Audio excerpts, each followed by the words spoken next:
ഞാനും തമ്മിൽ ഒന്നിച്ചുള്ളൊരു ജീവിതം എല്ലാവർക്കും അസൂയുണ്ടാക്കുന്ന ഒന്നായിരുന്നു. എല്ലാവരും ഞങ്ങൾ രണ്ടുപേരെയും നല്ല രീതിയിൽ സ്നേഹിച്ചു. പക്ഷെ ഒരേ ഒരാൾ, ഒരു സ്ത്രീ, ഞാൻ പൂർണ്ണ ഗർഭിണിയായിരുന്നപ്പോ അവരുടെ ആളുകൾ എന്നെ കൊന്നുകളയാൻ തീരുമാനിച്ച് ഒരു കാട്ടിനുള്ളിലേക്ക് കൊണ്ടുപോയി. പുറകെ അന്വേഷിച്ചെത്തിയ അച്ഛൻ അവരോട് ഏറ്റുമുട്ടി. ആ ഏറ്റുമുട്ടലിൽ എന്റെ കൺമുമ്പിൽ വെച്ച് നിന്റെ അച്ഛനെ അവര് വെട്ടി നുറുക്കി. നിന്നെ ചുമന്ന എന്റെ വയറിന് ഒരിക്കലും ശാന്തമാവാൻ പറ്റില്ല. അമ്മയ്ക്കിനി വയ്യ മോളെ. നിന്നെ കാണാതെ ഒരു നിമിഷം പോലും അമ്മയ്ക്കിനി ജീവിക്കാൻ പറ്റില്ല. നിന്നെ വളർത്തുന്നവരുടെ മുന്നിൽ അമ്മ വരും. എല്ലാ സത്യങ്ങളും തുറന്നു പറയും. മോൾ അമ്മയുടെ കൂടെ വന്നേ പറ്റൂ.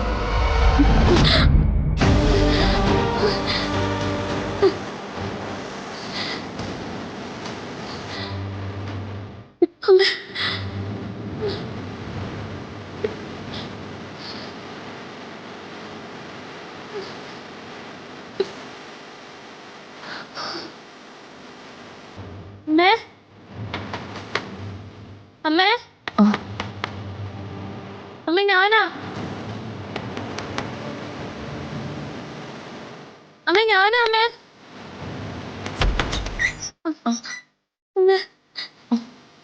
എന്താ മോളെ, ഉറങ്ങിയില്ലേ നീ ഇതുവരെ?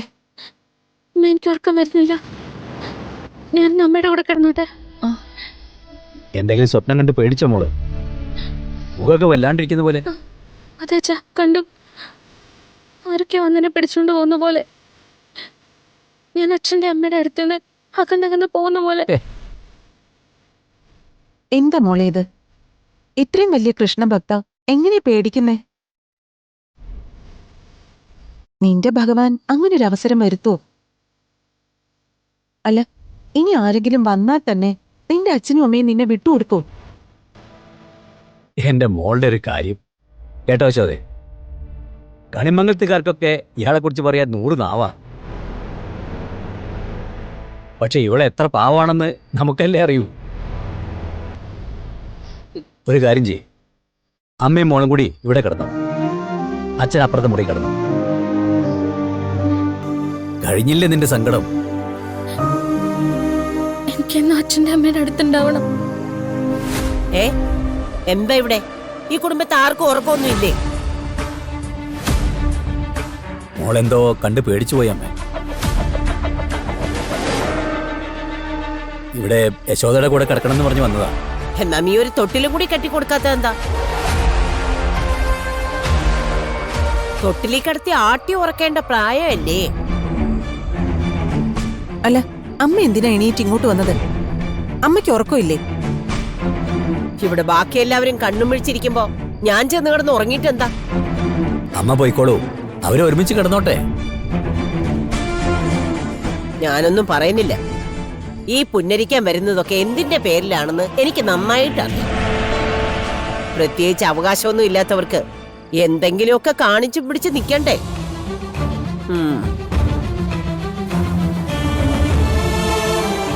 അങ്ങനെ പതിവ് പോലെ മുത്തശ്ശിക്ക് പറയാനുള്ളത് മുത്തശ്ശി പറഞ്ഞു. നിങ്ങൾ കിടക്കാൻ നോക്കൂ. അതെ, അമ്മയും മോളും കൂടി ഈ പേടിയും പറഞ്ഞ് നേരം വെളുപ്പിക്കാനൊന്നും പാടില്ല. നാളെ നേരം വെളുത്ത് എന്റെ മുന്നിൽ വന്ന് നിൽക്കുമ്പോ നല്ല ഉന്മേഷത്തോടെ ചിരിയോടെ വന്ന് നിൽക്കണം. കേട്ടല്ലോ?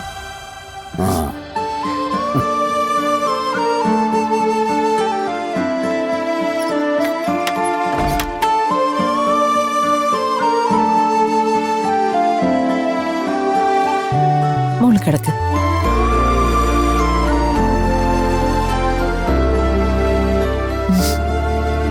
മോളെ, അമ്മയുടെ ഈ കൈച്ചൂടുണ്ടല്ലോ, അത് വേറെ എവിടെ പോയാലും കിട്ടില്ല. അമ്മ എന്നെ ഇങ്ങനെ ചേർത്ത് പിടിക്കുമ്പോ എന്റെ നെഞ്ചിനൊരു സമാധാനമുണ്ട്. അമ്മയ്ക്കല്ലാതെ മറ്റാർക്കും അത് തരാൻ പറ്റില്ല. അമ്മയുടെ മുമ്പിൽ ആരും ഒന്നുമല്ല. ഇതൊക്കെ കളവാ. ഉറങ്ങിക്കോ. നന്നായിട്ട് ഉറങ്ങുമ്പോ പേടിയൊക്കെ മനസ്സിൽ നിന്ന് പോവും.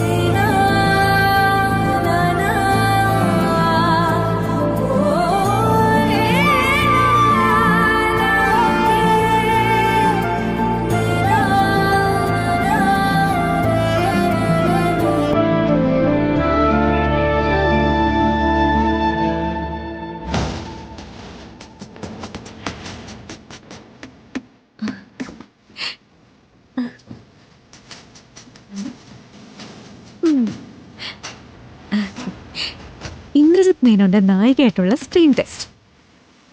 Priyanka, you are lucky. ഇനി നിന്റെ ദിവസമായിരിക്കണം. ഡയറക്ടർ ഇന്ദ്രജിത് മേനോൻ നിന്നെ അംഗീകരിക്കണം. All the best, all the best Priyanka.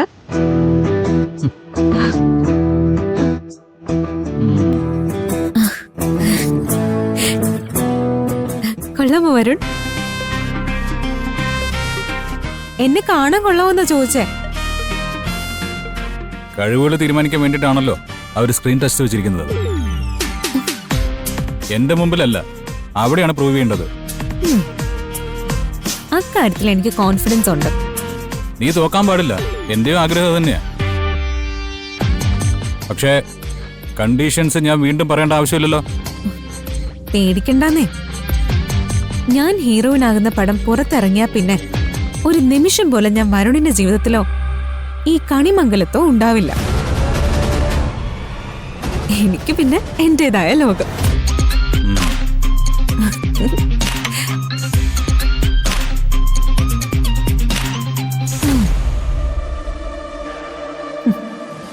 ആദ്യം സിനിമ നടക്കട്ടെ, ബാക്കി നമുക്ക് പിന്നെ ആലോചിക്കാം.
എന്താ മോളെ നീ ഇങ്ങനെ നോക്കിക്കൊണ്ടിരിക്കുന്നേ?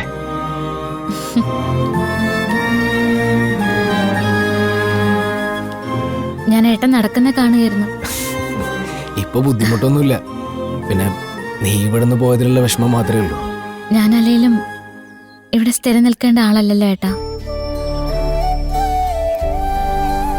ഏട്ടനിങ്ങനെ കാണാൻ പറ്റിയല്ലോ, എനിക്കത് മതി. ആ മോളെ അകത്തേക്ക് വാ. അല്ല, വരുണും പ്രിയങ്ക ഇറങ്ങാറായില്ലേ? ഞാൻ അവരുടെ കൂടെ പോവാനാ വന്നത്. ആ അവരിപ്പോ വരും. ആ അവരിറങ്ങുമ്പോ ആ വഴിക്ക് വരുമായിരുന്നല്ലോ. പിന്നെ എന്തിനാ രാധിക ബുദ്ധിമുട്ടിയത്? ഇവിടേക്ക് വന്നത് രാധികയ്ക്ക് ബുദ്ധിമുട്ടാണെന്ന് തന്നോട് പറഞ്ഞോ? അയ്യോ സൂര്യ, ഞാൻ അങ്ങനെ പറഞ്ഞതല്ല. എന്തിനാ വെറുതെ രാധിക ബുദ്ധിമുട്ടിയതെന്ന് ചോദിച്ചതാ. ഏട്ടത്തി ഇപ്പോ എല്ലാവരുടെയും കാര്യങ്ങൾ നന്നായി തിരക്കി തുടങ്ങിയിരിക്കുന്നു രാധിക. അതാ. മോളെ, ആ മുത്തശ്ശി.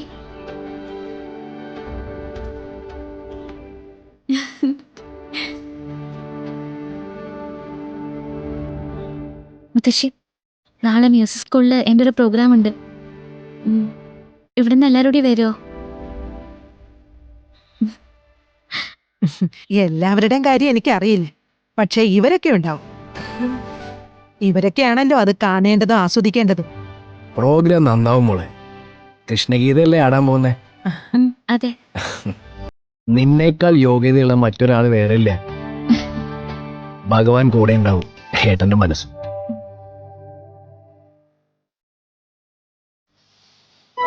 രാധിക ഒന്നല്ലോ.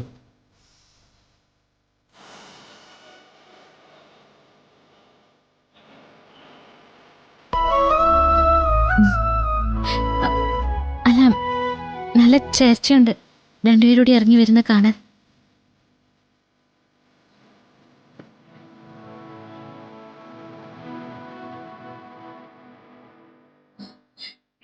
ഏട്ടത്തി എന്റെ വേഷം കൊള്ളോ? നന്നായിട്ടുണ്ട് പ്രിയങ്കെ. മേക്കപ്പ് ഒന്നും ചെയ്യാതെ ഇങ്ങനെ ക്യാമറയ്ക്ക് മുന്നിൽ നിന്നാലും ഇന്നുള്ള നായികമാരെക്കാളും ഭംഗി നിനക്കുണ്ട്. എന്തൊക്കെയായാലും ഒരു കാര്യത്തിന് ഇറങ്ങിത്തിരിക്കുമ്പോ ഏട്ടത്തിന്റെ വായിന്ന് നല്ലത് കേൾക്കുന്നത് ആദ്യമായിട്ടാ. നീ ഇങ്ങനെ കളിയാക്കൊന്നും വേണ്ട. അടുത്തിടെയായിട്ട് കൽപ്പന ഇങ്ങനെ ചില നല്ല വാക്കുകളൊക്കെ പഠിച്ചു വെച്ചിട്ടുണ്ട്. ആ ആ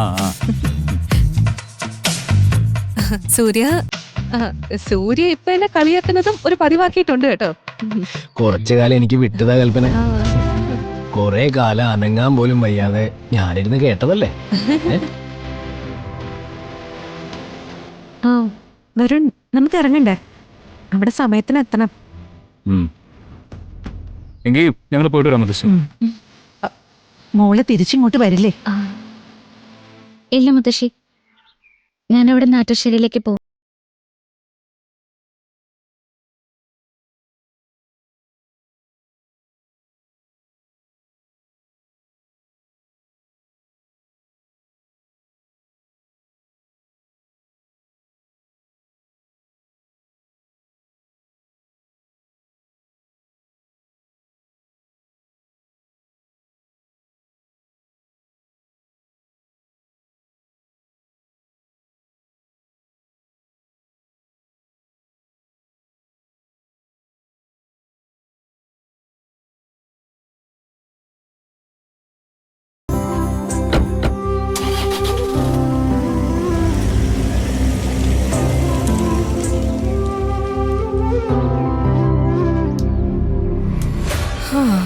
അങ്ങനെ പ്രിയങ്ക രക്ഷപ്പെട്ടു എന്ന് പറയാം.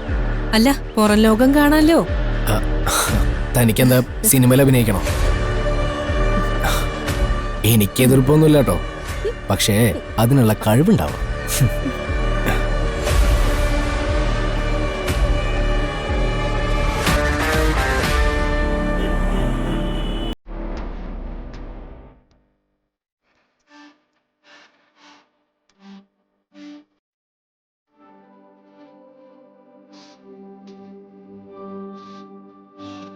പ്രിയങ്ക, ഇത് വളരെ സിമ്പിളായ ഒരു സിറ്റുവേഷനാണ്. സട്ടിലായ ചില ഇമോഷൻസ് ആണ് എനിക്ക് വേണ്ടത്. ഓക്കെ, മറ്റൊന്നുമല്ല. ഒരു ഡാൻസ് പ്രോഗ്രാമിൽ പിഴവ് വരുത്തിയൊരു കുട്ടി അതിൻ്റെ സങ്കടം കൊണ്ട് കരയുമ്പോൾ അവൾക്കേറെ പ്രിയപ്പെട്ട ടീച്ചർ അവളെ ആശ്വസിപ്പിക്കുന്നു. ഇമോഷൻസ് എങ്ങനെ വേണമെങ്കിലും പ്രിയങ്കയ്ക്ക് ചെയ്യാം. ഡയലോഗ്സ് ആണ് ഞാൻ മെയിനായിട്ട് നോക്കുന്നത്. അറിയോ? ഓക്കെ ചെയ്യാം സർ. ആ ഓക്കെ. സിജു, ആ കുട്ടി ഓക്കെ അല്ലേ? ആ ഓക്കെയാണ് സാർ. പൊളിക്കണം കേട്ടോ. ഓക്കെ, സ്റ്റാർട്ട് ചെയ്യാം. അപ്പോൾ okay Priyanka, all the best. Thank you sir. ആ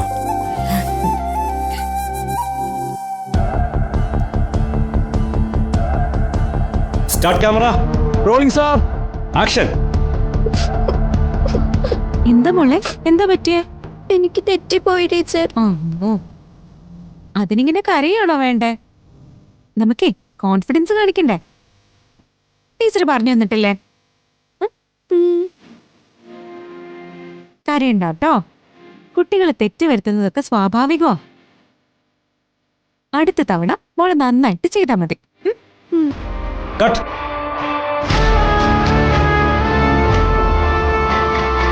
പ്രിയങ്ക ഓക്കെയാണ്, പക്ഷെ ഞാൻ പറഞ്ഞൊരു സെറ്റിലിറ്റി ഉണ്ടല്ലോ, അത് അല്പം ഡിലേ ആയിപ്പോയി. ഞാൻ ഒന്നുകൂടി ട്രൈ ചെയ്യാം sir. Okay, you can. Prove ചെയ്യാൻ ആഗ്രഹിക്കുന്ന ഒരു ആർട്ടിസ്റ്റ് തൻ്റെ ഉള്ളിലുണ്ട്.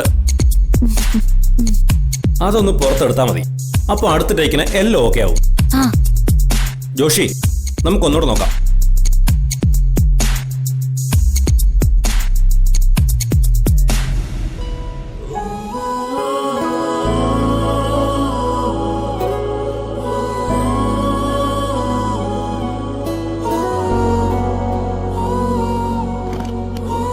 രാധിക, തനിക്കെന്ത് തോന്നുന്നു?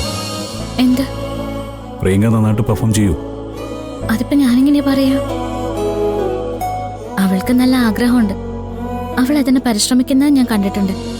ചില നേരത്ത് വീട്ടിൽ വെച്ച് ചിലതൊക്കെ അഭിനയിച്ച് കാണിക്കും. അപ്പോ ഞങ്ങക്ക് സങ്കടം വരികയൊക്കെ ചെയ്തിട്ടുണ്ട്. അയാൾ നന്നായിട്ട് അഭിനയിക്കണം. ഇന്ദ്രജിത്തിന്റെ പടത്തില് അയാൾ ഹീറോയിനാവണം. അതെന്റെ വല്ലാത്തൊരാഗ്രഹം. അത് പ്രിയങ്കയുടെ ഭാഗ്യ. എല്ലാം നടത്തിക്കൊടുക്കുന്ന ഒരു ഭർത്താവിനെ കിട്ടിയല്ലോ. ഞാൻ അതാണോ പറഞ്ഞുകൊണ്ടിരുന്നത്? പ്രിയങ്കയ്ക്ക് ഞാൻ ഒരുക്കി കൊടുക്കുന്ന ഈ വഴിയുണ്ടല്ലോ, അത് എന്റെ ജീവിതത്തിൽ നിന്ന് പുറത്തേക്ക് പോകാനുള്ള വഴിയാ.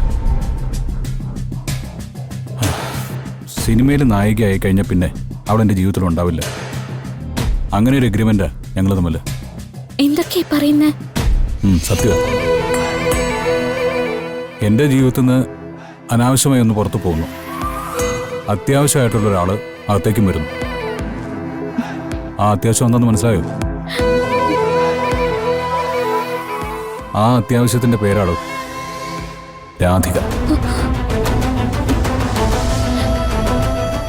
എടോ, നമ്മുടെ ലൈഫിന് വേണ്ടിയാണ് ഞാൻ ഈ കഷ്ടപ്പെടുന്നൊക്കെ. അകത്ത് പ്രിയങ്ക എത്ര നന്നായി പെർഫോം ചെയ്യുന്നോ അത്രയും വേഗത്തിൽ നമ്മൾ ഒന്നിക്കും. അങ്ങനൊന്നും പറയണ്ട. ഭഗവാനെ നിരക്കാത്തതാ. ആളുകൾ അറിഞ്ഞ് എന്ത് പറയും? അച്ഛൻ സഹിക്കില്ല, അമ്മ പൊറുക്കില്ല. ഇങ്ങനെ ഒരു ഒറ്റ വാക്ക് എന്നോട് മിണ്ടിപ്പോരുത്. പ്രിയങ്ക അഭിനയിക്കും. പ്രിയങ്ക എന്റെ ജീവിതത്തിൽ നിന്ന് പോവുകയും ചെയ്യും. ഒന്നിച്ച് ജീവിക്കേണ്ടത് ഈ വരുണും രാധികയും. അതിനുള്ള സ്ക്രീൻ ടെസ്റ്റാ ഈ നടക്കുന്നത്. I love U.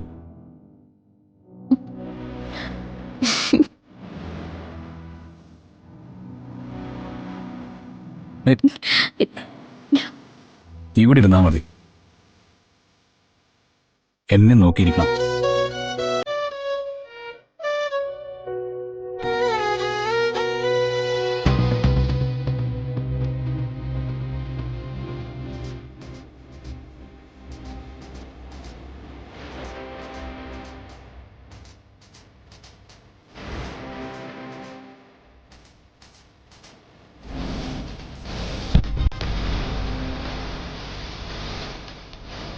Okay, cut. നിങ്ങളെ സാറ് വിളിക്കുന്നുണ്ട്. ആ, വരൂ. വാ. അകത്തേക്ക് വരൂ.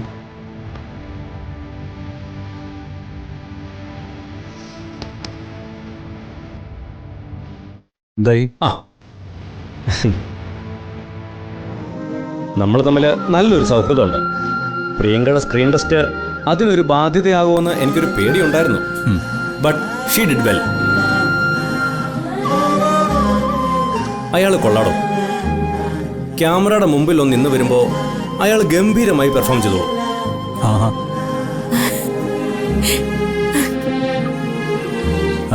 Thank you. ആ, താങ്ക് യു സർ.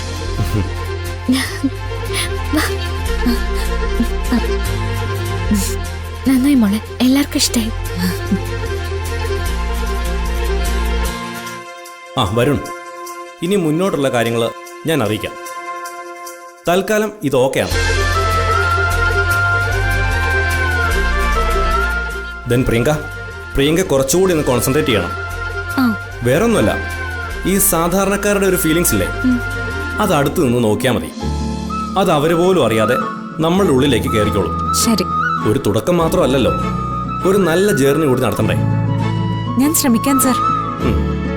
ഞാനിപ്പോ നിൽക്കുന്നത് എന്റെ ജീവിതത്തിലെ ഏറ്റവും വലിയ ആഗ്രഹത്തിന്റെ ആദ്യത്തെ പടിയില. All the best. Thank you sir. Thank you. Okay, ശരി. ഇത് എന്റെയും സ്ക്രീൻ ടെസ്റ്റ് ആയിരുന്നു, എന്റെ ജീവിതത്തിന്റെ.